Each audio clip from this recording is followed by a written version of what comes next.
Baked potato changed my life. Baked potato showed me the way. If you want to know what is wrong from right, you must listen to what potatoes say.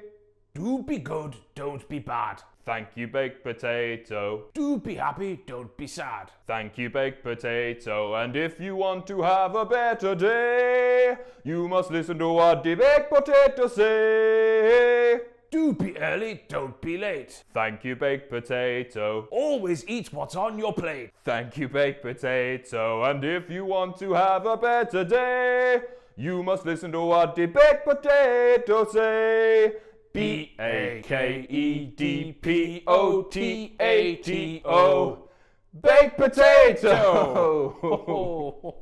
WTF! WTF! There's absolutely no doubt you Americans have no idea what you have just seen, but let me tell you that is the single best introduction in the history of my introductions. I am Ross from Cultaholic.com. You are my sexual wank pheasants, and it's that bastard time of the week once again, where I take a look at all the WTF moments from this week's WWE Raw. So we kick things off with the opening package, during which Kane claims that he is Raw's only monster. However, when he says this, WWE decided to show a picture all the way back from 2011, when he had the fetish of the Rammstein, the Gimp masks, and the Ironworkers and all that malarkey. Only monster, the fact that WWE had to get a picture that's no less than 6 years old, suggests you're Raw's only dinosaur, you Mayor Quimby wannabe bastard. Michael Cole claims that Roman Reigns is carrying his Intercontinental Championship proudly, even though it's clear for all to see that he's swinging it round his hip area like a lonely old bastard does with a bag of that dog's feces. I wonder if Roman craps in the bags and sees the biggest bastard dog since Clifford.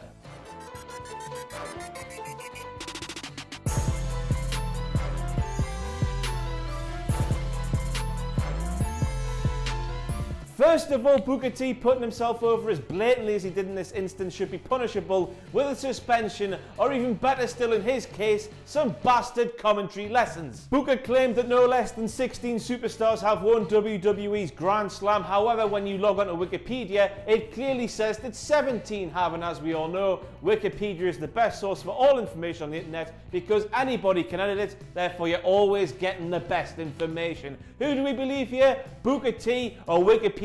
I know who I'm choosing. Although, what if Booker T edited the Wikipedia page himself? Michael Cole claimed this picture of Roman Reigns is the most liked picture in the history of WWE's Instagram page, as Vince McMahon himself became the record breaker for creating the most Instagram profiles to achieve it. I tell you, it's nothing to brag about until WWE grows some balls and stick a picture of Rusev's bare feet up there. Everyone loves the... Oh, it's just weird, that. Let, without an apostrophe, is the third person singular from the verb let, which means to allow or to permit. You know, like you let your little dog go out into the garden, sniff its brother's arse, like all dogs do no matter their size, Roman Reigns. Let, with an apostrophe, is a contraction of let us, as in let us go, as in let us go, Roman, go home, bow wow, yippee yow yow, yippee yay. You deserve a chance for Roman Reigns winning the Intercontinental Championship is just as ridiculous as this.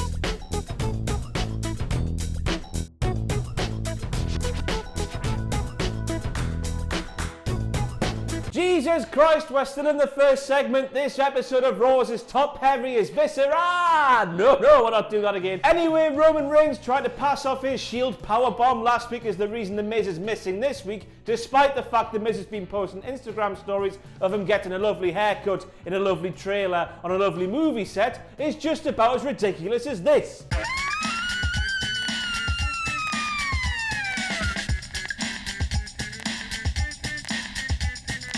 Now I hope for the love of Babushka that this man here owns a YouTube channel. He did a predictions competition for Survivor Series, he lost, and dressing like that at Raw was the punishment. I tell you what though, that man there, he looks just about as ridiculous as this.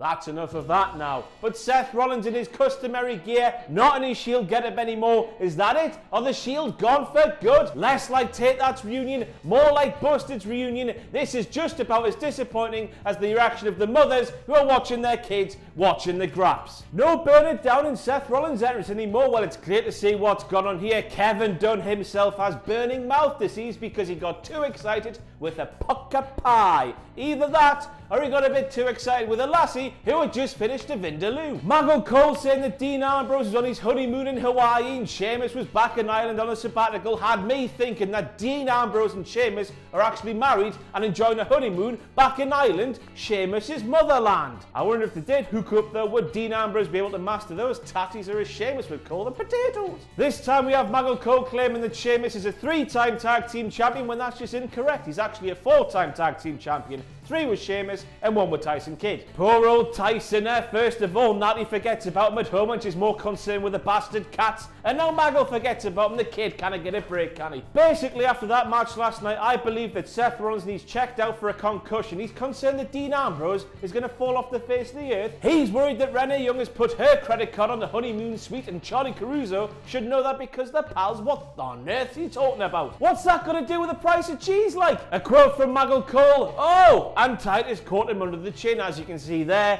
Titus O'Neil is the one selling the move, not Samoa Joe, Maggle. It's the other way round.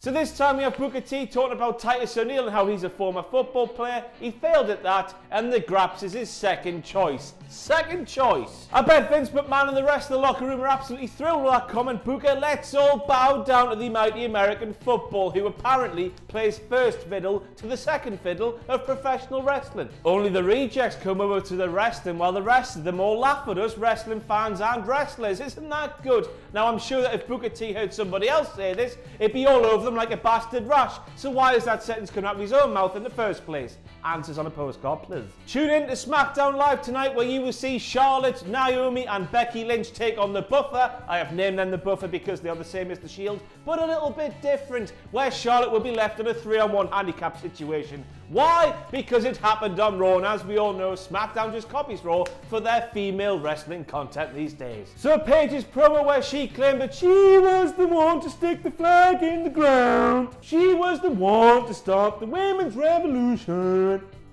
Wales mating cry. This proves that Emma wasn't fired at all. Emma probably heard she was going to be fired, shrank herself, crawled in Paige's lug hole and started to control Paige's brain, because what Paige is saying is exactly what Emma was saying before Emma was fired. So Paige's new group is called Absolution, and if you Google what that word means and apply it to her heavily reported private life, that's a bit of a WTF moment. In terms of the kayfabe, the word absolution makes absolutely no sense when you apply it to the group who are merely paying homage to Paige, and when you apply it to their potential opponents, it makes even less sense. But hey, it was a cracking night out when I was at Ben when Trebs were 50 pence a pop. One thing's for sure though, Absolution is a mystery. Isn't it ironic, don't you think? Because as we all know, lots and lots of people wanted Paige to be Sister Abigail back in the day, but now she has 2 disciples, which makes her more of an effective cult leader than Bray Wyatt. It's funny how things work out, isn't it? She has 2 disciples pledging allegiance to her flag. Bray Wyatt has 0 disciples pledging allegiance to their flag. While we here at Cultaholic, we have thousands pledging allegiance to our flag. Join us, please. Bray Wyatt, man. What's the point? He claimed last night that we might not understand what he's talking about, while we haven't been understanding what he's been talking about for so long now. Why is it taking him so long to mention this in one of his promos? Words that are seemingly just plucked from a random word generator, then put together with some laughing, mean absolutely nothing. Just watch this. Safari, incontinent, bath, cable, David Attenborough chew. Bray Wyatt promo, that doesn't it? Made a grave mistake, Corey. Bray Wyatt's mesmerising when he speaks, Corey. Fish, pillow, gap, mesmerising, casserole. That's a Bray Wyatt promo. That's not mesmerising, it's just nonsense. The delete gasm, it's finally happening. No, WWE haven't completely killed Matt's momentum since WrestleMania. They haven't done that at all. It doesn't matter if it's woke or broke, it's as good as a wake and bake as far as I'm concerned. Next up we have Michael Cole in the moment he claimed that Braun Strowman refused medical attention last week and hasn't been seen since. Well, I've got one question. Who the hell is that then? His twin sister? Brie. As some of you might have seen, this here was uploaded to YouTube the other day, which proves, Michael, that you're wrong. Just as Braun is for liking guns. Now, we all need to be giving credit to Kurt Angle for putting his heart and soul into this gimmick that nobody wants to give the time of day to, but one question needs to be answered from last night's show. Why would Kurt Angle, who was Jason Jordan's dad, remember, have to wait 7 full days to ask his own son if his knee's alright? Surely you would have seen him after his match last week, or even better still, he just would have picked up the bloody phone. God knows he loves a phone call, considering he's on the phone every single bloody time they cut to a backstage promo in his office at Raw. I can tell you now, if we don't find out in the coming weeks that Jason Jordan's mother bans Jason from using his mobile phone when it's her time to take care of him, I will lose my Pokemon.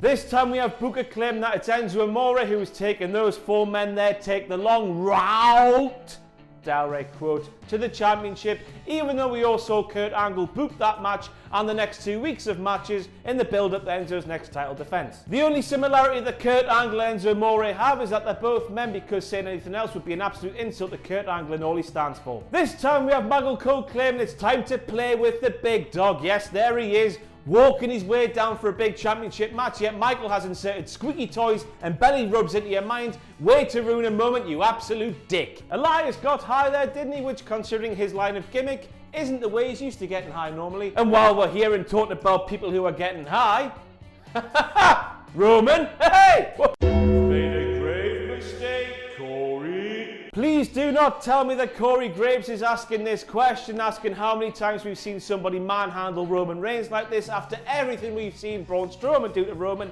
this calendar year. And do not tell me that manhandling and monster handling are 2 different things. They're exactly the same thing, but a little bit different. Next up, we have the moment where Samoa Joe was shouting, "I'm coming for you," while he was yards away from Booker T. That's the awkward turtle. And this time we have Michael Cole running us through what happened between Samoa Joe and Roman Reigns, where he ended his little bit of spiel by saying this was the result: Cowie jaw. As you can see there, Roman Reigns has pulled his maddest cowie face. If you have no idea what that means, you are beyond my help. This time we have Kevin Dunn putting the wrong bloody day on the advert for when the next batch of NXT tickets go on sale. Why? Teeth!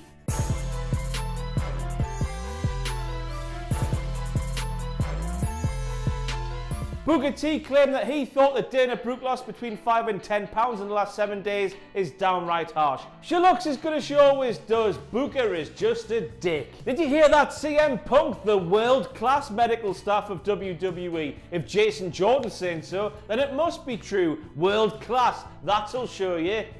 Yeah.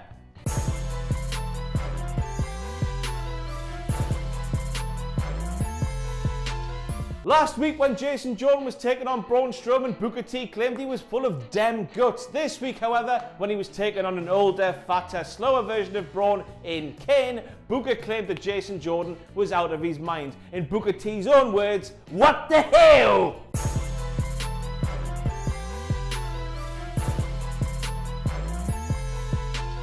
When Jason Jordan took a right uppercut from Kane, Booker T claimed that Jason Jordan, who has been wrestling for WWE for about 5 years now, will have never taken a professional right uppercut before. That's because the amateurs are working for WWE, aren't they, Booker? All the pros, all the good sportsmen, all the professional right uppercuts are in the NFL, aren't they? Yes, they're here.